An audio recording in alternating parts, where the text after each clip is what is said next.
Hey guys, how's it going? Jovan Hutton Pulitzer here, and today we're going to talk about shredded ballots. There's a lot of people that are asking about shredded ballots, what can be done about shredded ballots, how are they tested, what should you do, et cetera, et cetera. So I thought I would basically give everybody an opportunity to understand that if you were out there and for any reason you came across shredded ballots, what should you do if, let's say you came across a bag, or you're out there, let's say dumpster diving, and you look over in the dumpster and you find a huge wad of what you believe to be shredded ballots.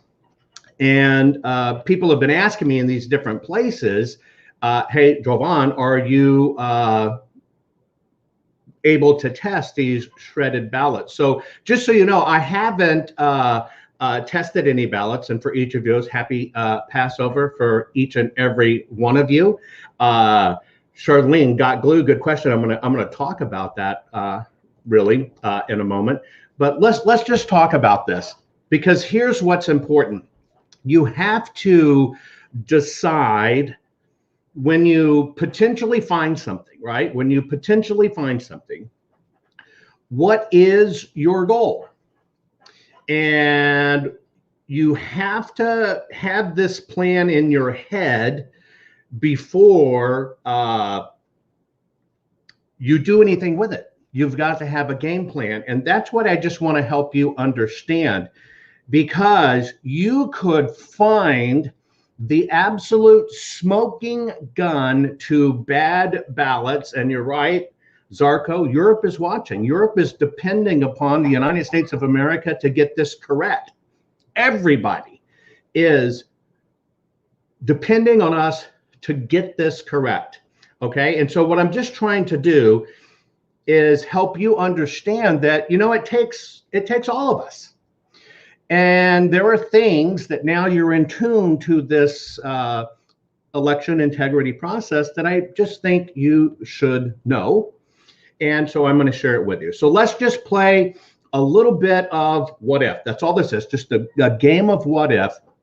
And you all of a sudden were out there and you came across ballots, okay? And you came across ballots. And so here's what you need to know in this process, okay?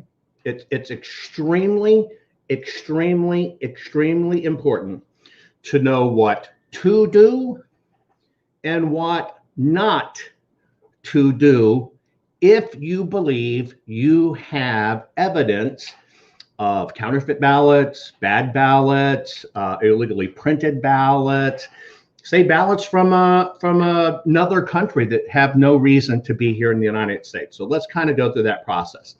So there's a few scenarios that you could come across some of this.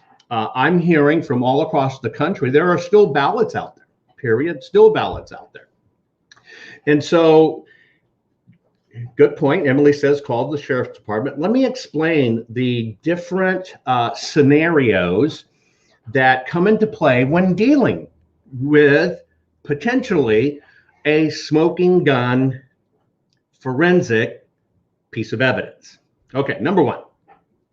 So I'll go back to Georgia, where many people reported shredded ballots.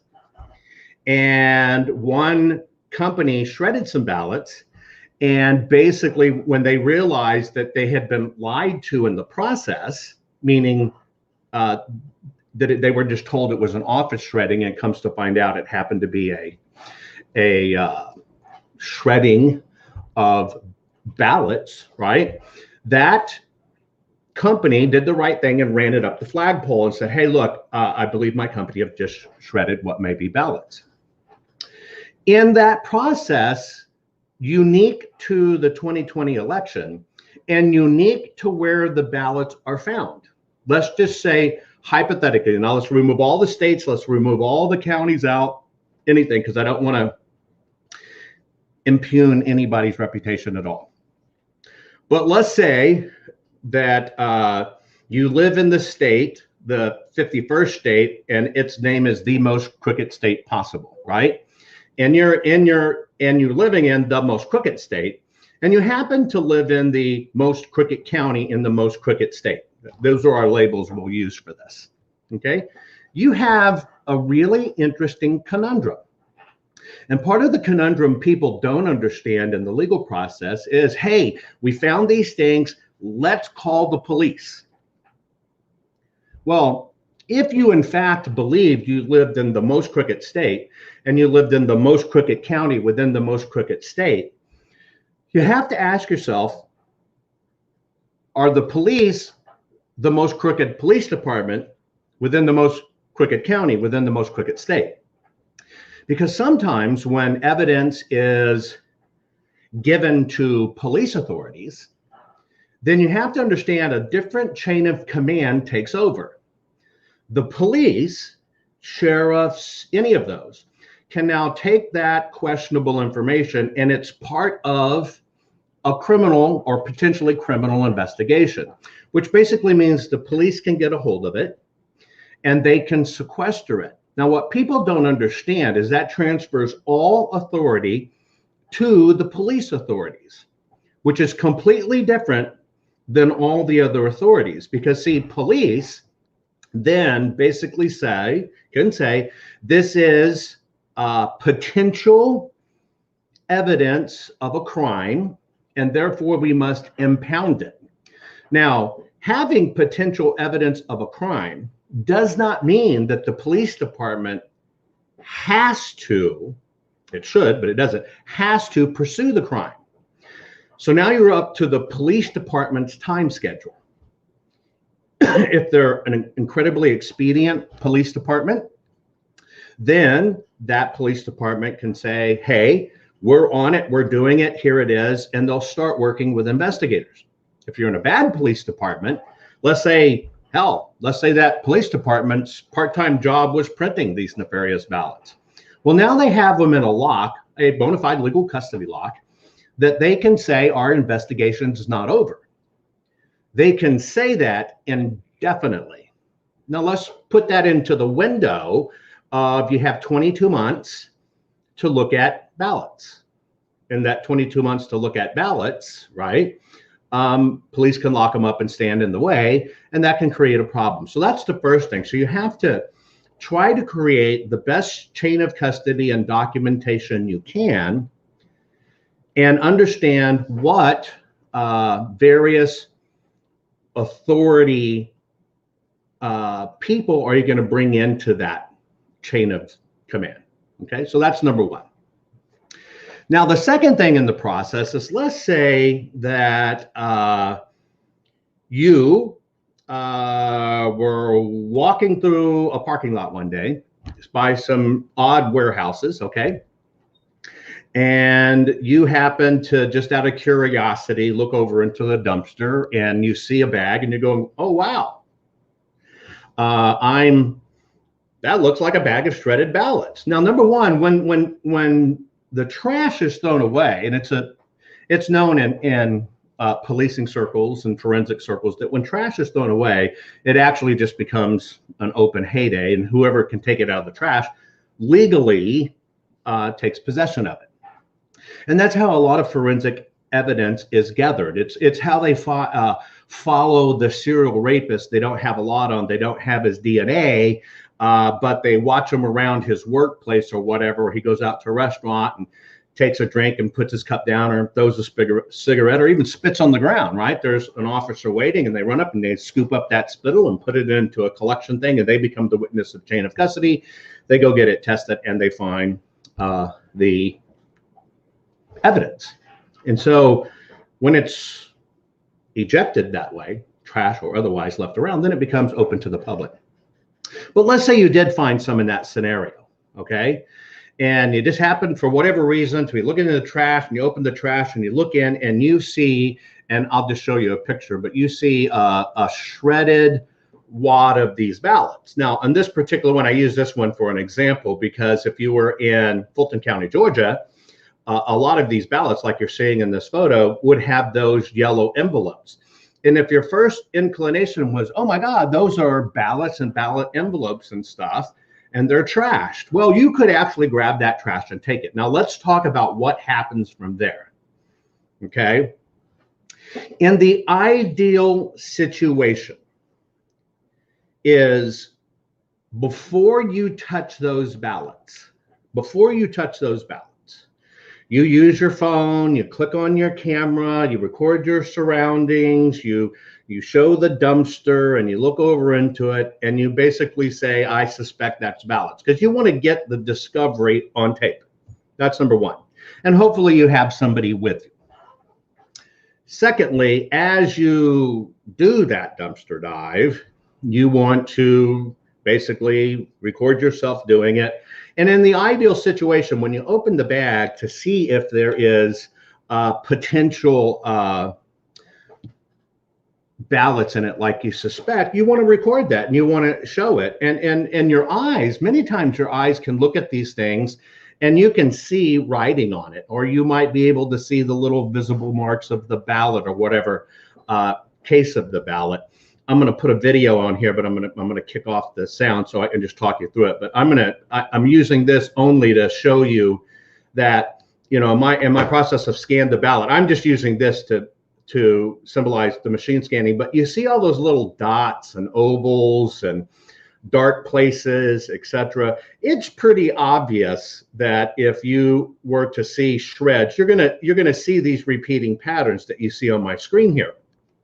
And you're going to be able to tell by these repeating patterns here that, okay, I see dots, I see squares, I see ovals, I see all these different things. And so basically you kind of know, oh my God, that is in fact a ballot. So you're going to record that with your phone or take photographs. You're going to want to record yourself taking it out, okay? Taking it out. Now let's say all these shreds, for shits and giggles, was in a pink bag. You're going to want to show it in that pink bag, and you're going to show it in there. And then basically you want to continue to document your process getting it home. So let's say you're going to get it home and you're going to set it on your dining room table. Okay. In that process, you're going to basically, maybe you'll take another look, right? You could totally take another look and kind of open it up and use your phone and take a look at what you think you have in there. So now in this process, let's just go through what you've done. You've made a discovery. You've documented the discovery as it happened. You documented what you feel it is. You documented getting into the trash dumpster. You've documented, opened it up. And you've documented with your phone, oh my God, I think this is what it is. And now you've documented, hey, you're going on your way home and you're going to try to get another look at this, okay? Very, very detailed process. So think about this in your head. Remember, it's not a bag of trash and it's not something bad. What you're doing is, like Sandy pointed out, you are creating a chain of custody documentation, right? Now, remember, these went out of somebody's chain of custody because they shredded them and they put them out, right? And you're going to definitely want to record everything, because now you have to create a very important chain of custody from that moment on. See, because the chain of custody before it's gone, right? And so you're going to create chain of custody. Now, let's say you're at your house and you call over some friends, okay? You're called over some friends. And you basically said, hey, I want to have you help me. I want to record the events, and you bring them into your home. And do not open that bag until those friends get there. Do not be tempted to dig through that bag. Do not. And in case I didn't say it and you didn't get it, do not open that bag again. Bring in your friends, have multiple friends recording, and then with your friends there, okay, open up the bag one more time, and you try to open it up wide, okay, and explain to the camera what you see.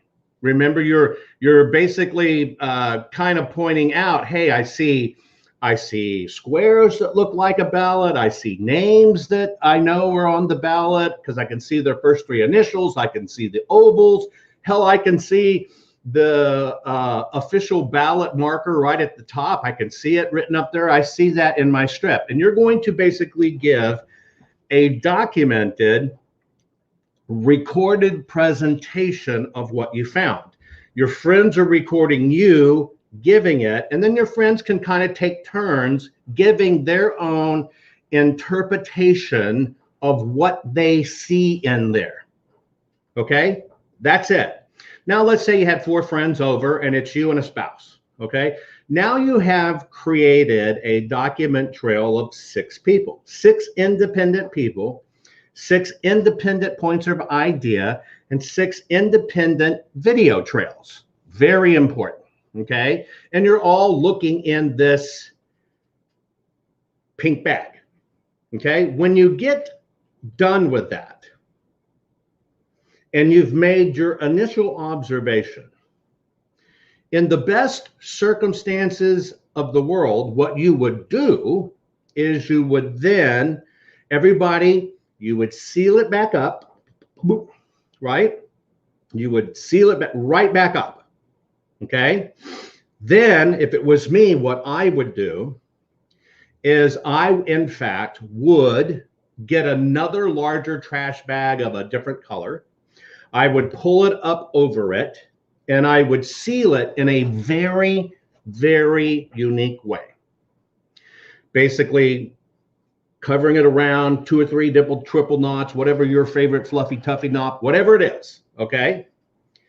And somebody said it's correct because you could do this. Hang on. Live is trackable too. You could do it live, just kind of like what we're talking now. Yes, you could weigh bags, okay?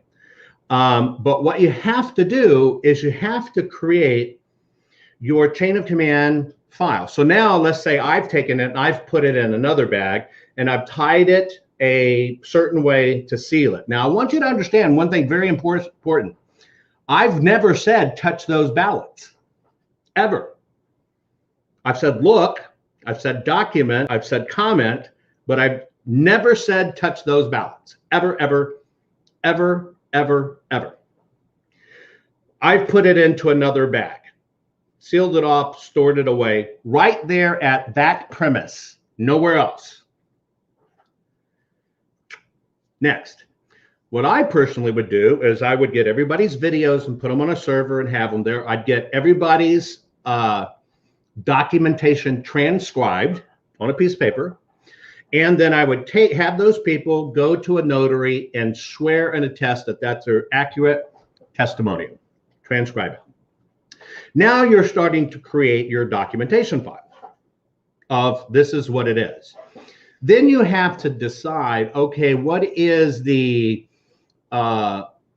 original processes that you're going to go through to find out, okay, who's going to help you with this? And sometimes that can be exceptionally hard. So at this point, I've only told you document, document, document. Don't stick your damn hands into it. Seal it off, record the seal off, put it into something else and seal it off. Hell, I don't even care if you take that extra bag and put it in a big box. Don't try to compress it down. You don't want to compress anything. But let's say you just went to the Home Depot and got a big moving box and you put it in that moving box and then you taped it all shut, showed the tape, had people write their names across the where the flaps fold, have them write their names across there after it's sealed up, and then tape over their names with clear tape and tape that damn thing shut. It's not a circus. It's not show and tell. It's potentially evidence. That's personally how I would handle it. Then you got to decide your process, and then you got to decide who you're going to bring in. It is not for entertainment. It's not to get you 1 million views on YouTube. It's not to say, oh, look at me, I'm the greatest and I have this and I found it. That is not what it's for, because in a court of law, that will be used against you. That is protecting yourself, protecting yourself that you had no nefarious intent, protecting yourself that when it came back that you either had to share them back over or turn them over to the proper legal authorities. You covered your ass. You have documentation of exactly what you saw, and you have a very self-contained procedure to remove you out of the process. Now, why is that important? Let's talk about the gaps. Okay, so technically what you have is you have all of this.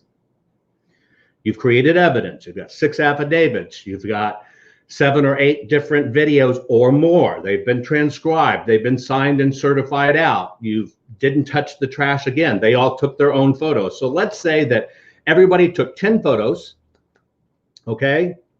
And so you got, and all of that. So you got 10 photos, you got all of this, the whole bit, you got all these documentations. Now you have basically a documentation file which shows your intent, shows the purity of it, and shows that you yourself haven't negated the credibility of the evidence. That is the best possible way to do it. Because you must understand, when it comes to something like this, you have to understand that you, the finder, are going to become the incriminated. So the way this process works, if somebody didn't want these, let's just say they were bad, okay? If they were bad and they were from East Afghanistan, right? And you've got everything stored away, put away, protecting, and all that other stuff. The story by people that if individuals did this in election fraud, you got to understand they have a lot to lose. They're going to jail, right? And they're going to do anything they can to stay out of jail. And so what they're going to do is, like they do with anything, is they're going to begin springing the press on you, right? Don't think the press is for you. If you're even in a somewhat large town, you probably have 8 TV stations, 2 or 3 other newspapers, local magazines, 100 blogs, 100 radio stations and stuff. Every one of them are going to begin spinning that you're the bad person. And you don't want to be in that process. You really just don't want to be in that process. You're just the discoverer of something that shouldn't have been discovered. You're going to need, in the best process in the world, you need to get an attorney. Okay? Now, there are some people that will do the knee-jerk reaction and put it right out on social media, but not go to the next step. You got to do the next step. And the next step is you have to find an attorney that you trust and just basically say, "Here's my attorney, here it is." Now, that attorney can legally, as your attorney, take possession of that box. And you can keep possession of that box. But now you have an attorney representing you, and that's where the questions should go when this comes up. The questions should go to the attorney, because it's not your fault that stuff's there. It's not your fault that you discovered it. You just happened to discover it, and you just want to make sure that even if there is the prospect that it is illegal or nefarious, that at least you can talk about it. Okay? So that's it. And there's been ballot shredding all over the place. And you're right, you're now got to be worried about what you're going to be labeled. Okay? You're going to be labeled all kinds of horrible things in this process. Okay? Period. You're going to be just labeled crap, right? So now here's the second part of the process, and this is what I want to warn you not to do. If you are the person that physically brought those ballots out and it's documented with you having them, the moment they go out of your hands in any other way except your attorney, you have now been compromised. Remember, on tape, it's your hands. On tape, it's your face. On tape, it's your voice saying, here's what I think there is. And so if you were one of these people that find these things, do not let them out of your possession, because you are now the one in the hot seat. The story is not going to be about the ballots. The story is going to become about you. And so if you followed this process up to the standpoint, I've given you a clear way to protect yourself, to make sure everybody knows what happens to them, and to make sure, look, we just peeked, we didn't touch, we didn't dig through them, blah, blah, blah, blah, blah, blah, blah, and do it.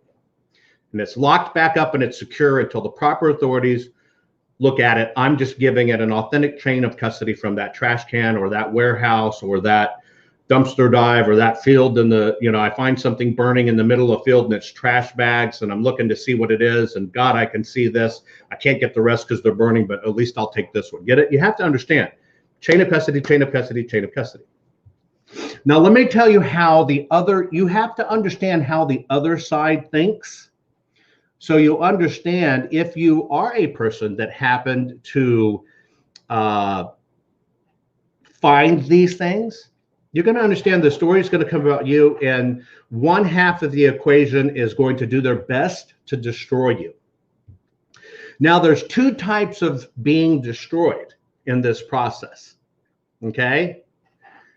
I would say three. The first type of being destroyed is you destroy yourself because you don't protect yourself. That's self-destruction. The second type of destruction in the process is the system that doesn't want this known is going to then try to destroy you, okay? Destroy you. Now, the third part of the process is, if there's a disconnect and there's multiple people there, if you're about truth, but another person is about celebrity and fame and getting their news in the newspaper, you have a conflict within your own team. These should be held sacred, right? But this person wants to build the name on it. Hey, look at me, and I'm this, and I've got them, and I control it, whatever. If those go out of your hand, you are the one compromised. And that's what can happen in this process. And I've seen this from the inside, even people on the inside will intentionally destroy the process. Why? Because there's opinions involved.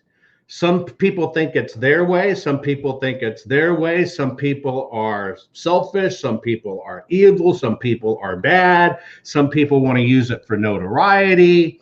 Some people want to try to place it over here and not. You got to understand what happens. And so even in your own team, you can be destroyed. And now let's talk about how would I, if I was nefarious, how would I destroy custody of something like this? And there's two ways it's done. It's either done nefariously or it's done ignorant to the chain of command. Ignorant's not a bad word. It just means you don't know the process. It doesn't mean you're dumb. It's totally opposite. Ignorance means you just didn't know the process. And so what you have in this process, if I was a bad character and I was there when you found them and I wanted to make sure they couldn't stand up in the court of law, I would do anything I can to, one, get you to dig into that damn bag, pull it all apart, do all kinds of things with it. Because see, the moment you touch it, it doesn't become about what you found. You have to basically now prove what you didn't do. And they're going to accuse you of doing all kinds of things to it. See, once you pull it out, then you open the debate for, well, you stuck in the bad stuff. Well, you were the bad character who printed Chinese ballots, and you have some. You just basically took my trash. You shredded up Chinese paper, which you got a hold of, and you put it in there. Catch my point? That's why you don't want to touch it. That's why you do not want to touch it. The second part of it is, so let's say you're an honest person, but now somehow that box, right, gets out of your possession. and it's now taking out of your possession. Well, your butt's in the hot seat, but you don't have possession. Well, now you see why I say seal it up, document, because if it's just that random bag over here, then anybody over here that's not good can set you up, and you're the one that's going to take the fall. They could put crap in it, right? They could, all it takes is one receipt or one item printed after the date, nefariously dropped into that bag, and all that evidence is gone. So let's hypothetically say, what's the date today? Today is March 28th, 2021. So let's say you found these March 1st, 2021. All it would take to ruin that as evidence is somebody, if they wanted to ruin today, taking a March 28th receipt from a Taco Bell or anything like that and just drop it in the bag where you never saw it. Still the same stuff. Still the same exact stuff. But then when it finally does get into the evidence, if it does, and they find that one receipt that's dated March 28th, 2021, that whole bag is tainted, gone, and over. Gone. It's tainted, gone, and over for you too, because you didn't maintain custody of that bag. But then the story comes about you. Nobody knows about this other person over here who took them out of possession. Then the story becomes about you. We'll just pick a name. Your name's Robbie. It becomes about how Robbie did this entire hoax to try to trick and play people, right? That you were a faker doing a hoax. That's it, right? And so now that bag, which could have been the most incredible smoking gun evidence in the world, becomes about you, Robbie, and your hoax. Now, why would somebody do that? Well, there are some people on teams that do nefarious things for nefarious reasons. One of the interesting things that I found doing discussions and debriefs on Capitol Hill was that basically they're saying even one of the new tactics is to get volunteer attorneys to come in on good cases. And then those volunteer attorneys, anything that can prove it's nefarious, they push out the door and get everybody to push away. They take over the case, and then they intentionally ruin your case. Now, remember that little Taco Bell receipt in there has a timestamp. That timestamp kills you. Because remember, your timestamp, if you timestamped the stuff, is what's going to help you, right? That's what's going to help you. And so you have to understand this process. But let's just say there's really, really nefarious actors in this, okay? Totally nefarious actors in it. This is where time becomes the folly. So if we found these things on March 1st, you, Robbie, found these things on the March 1st, and let's say you got your friends on March 1st evening, because you want to do this as fast as you can. Boom, right? Get it and have that. And he's right. You got to you have to perfect that chain of custody. And so now you've got it. You're doing it as quick as you can. You've documented up, and then you're going to seek your attorney. Now I can set in limbo on your attorney till you find the right people to test it or do it. But if you take that evidence out of that chain, if you take that evidence out of that chain, you have now opened yourself up that the other side has to go, okay, let's say you took that bag and put it in a trash barrel, and then you buried that trash barrel. You would think that is solid protection of your evidence, right? Well, let me play the opposite side here. I'd go, Mr. Robbie, you say you sealed all this up and it's totally safe. How do you know? And you go, it's totally safe, and I did it. My trusted friend has it, and it's been totally safe since there. And of course, we'd have to find out who your trusted friend is. And I'm gonna go, okay, Mr. Robbie, where did you hide it? And you would go, well, I don't know. And I go, what do you mean you don't know?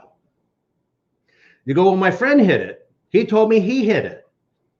So what you're saying, Mr. Robbie, is from the time it left your hands, you really don't know where it went. And you go, no, no, no. I know, it's my friend. My friend took it and hid it. It was safe. And you go, okay, Mr. Robbie, let's just kind of play this out. You say it was safe. Do you have any video evidence monitoring it the whole time? No. Do you know if anybody else touched it other than your friend? No. Have you seen them since they left your hands? No. So, Mr. Robbie, what you're really saying is you don't know. Mr. Robbie has to go, well, I guess technically you're right. I don't know. Right then and there, that moment in legal time, your testimony is no longer worth the spit your tongue produced to get the words out of your mouth.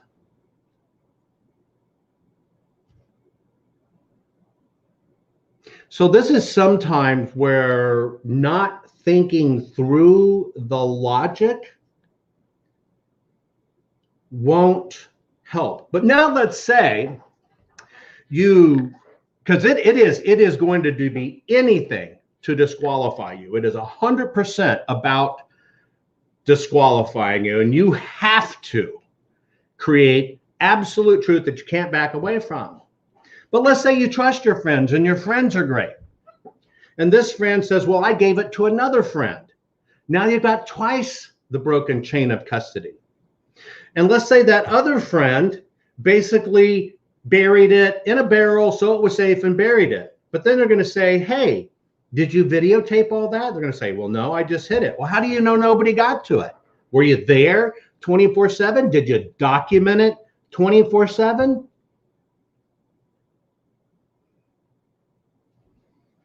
Okay. Now you got a problem. So you have to understand how breaking chain of custody is a problem and how the time from discovering to end is a problem. Now let's pause the brakes and let's discuss what can you do. Number one, let's say you can't trust anybody in the process, right? Period.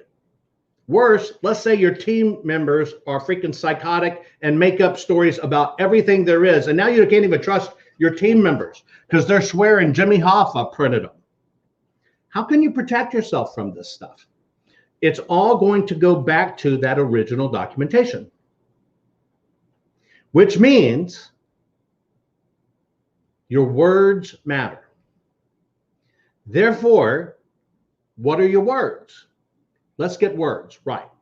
Your words are, I found what I believe to be shredded ballots. That's very important. Not that I found shredded ballots. I found shredded ballots and it proves the election was rigged. No, it doesn't. Because shredded ballots can be there many different ways and for many different reasons. And a lot of times, there's also test ballots, sample ballots, all this other stuff. So basically your statement is, I found what I believe to be shredded ballots, right? Then you want to push that chain to an attorney who then has the time to get in the right help the right way and decide it. But, in today's society, a lot of us as this is trying to decide, hey, who to trust. It's very hard to know who to trust. And so the recommendation I would give you, if you're ever in this scenario, is tell very few people what you have until you know what you have.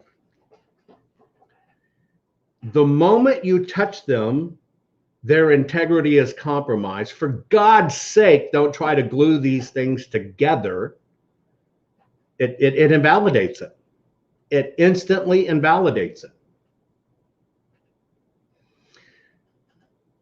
Be patient, be calm, and do it right. And understand people will do everything they can to try to find something to discredit you. You know, and I'll just use George as an example. You know, I have a professional exploration team. I've written a couple hundred books about professional exploration, treasure hunting, lost cities, and such. And you've seen me on the History Channel, Discovery Channel, talking about lost treasures. But they spun it as a failed treasure hunter. I saw an article that a failed treasure hunter, a Satanist, and a whatever. It's just, it's not about the truth. And you just have to understand how these things happen. So I would tell you, if you believe you have any evidence, document. Certainly document when you do it. And if you had ballots, try to put on, you know, you can get the little cheap gloves. I actually think I even have some here. Here we go. Look, these things, I keep them handy all over the place. I take them with me. These little gloves you can buy on eBay, and they'll help you protect a chain of custody. And I think you get like 50 pair for like $10, right? They come in a wad like this, right? Have those things on hand if you think you're dealing with something that's evidence, so you can at least do your best to maintain integrity of it. Because the bottom line is people create pitfalls for themselves. And you want to not have that occur, and you don't want the story to become about you, because you're dealing in a situation where if people did nefarious things, they're going to jail, and they're going to do everything they can to discredit you and not have that evidence see light of day. So last but not least, do shredded ballots have value to an investigation? So let's just use a piece of paper. A physical piece of paper in the ballot process, you can't destroy it. You don't want to destroy it, okay? And because that's a physical ballot piece of paper. But shredded ballots actually create an interesting new opportunity. And the interesting new opportunity is a shredded ballot, meaning already destructed, allows you to jump to the next level to only show paper content. And a lot of the paper content is about the destructed ballot.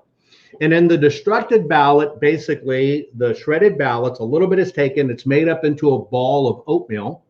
And then that oatmeal is looked at under a scanning electron microscope. You've seen them before. It's how we get incredible photos like this of an ant, and you didn't know that, you know, ants have a blowhole in the top of their head, right? And that their ears are like cauliflower and they have hair just all over them. You would have no idea. Well, this is what a scanning electron microscope can do. But it takes a piece of the actual evidence to get it down to this state. And the best is when they oatmeal it and they liquefy it and spread it out, and you can actually do the elements, or you get a bitty, tiny snip, non-destructive process, and you can look at stuff like this. But this is how the chain of custody works. So more of the story is, if you were to find this, document, keep your mouth shut, document, keep your mouth shut. Get an attorney, even if you have to get a few friends together to hire said attorney. And once you've got that attorney and you've got somebody to speak for in your legal process to defend you, because it's going to become about you, then and only then talk, only if you have to. Now, at the end of the day, if for any reason you don't have any backing, any support, any efforts based upon all your video and whatever, and you can't find any help, you do at least have the ability, if all bets are off, to at some point in time unpack that box, maybe live streaming or whatever, and look at it one-on-one and create an incredible documented chain of each and every piece touched or whatever. But it's got to be memorialized so it can't be compromised. And then maybe you get somewhere, but it'll never, ever make it to the court. And the reason it won't make it to the court is because the very process itself is not an official process. And that's your lessons when it comes to, if you think you have bad ballots. So that's it. That's how it works. That's the process of if you find something, you must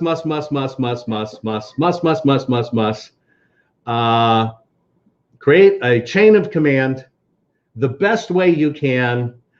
I know it sounds ridiculous. People, I've gotten calls all across the United States to check many different piles of shredded ballots. But at the same time, you're only as good as the people in the process. And if you have a lot of cooks in the kitchen and a lot of chiefs, it's going to be hard because everybody's going to want to do their own thing. If you got a lot of cooks in the kitchen and for them it's about being a hero, they're going to try to keep them from everybody from being checked.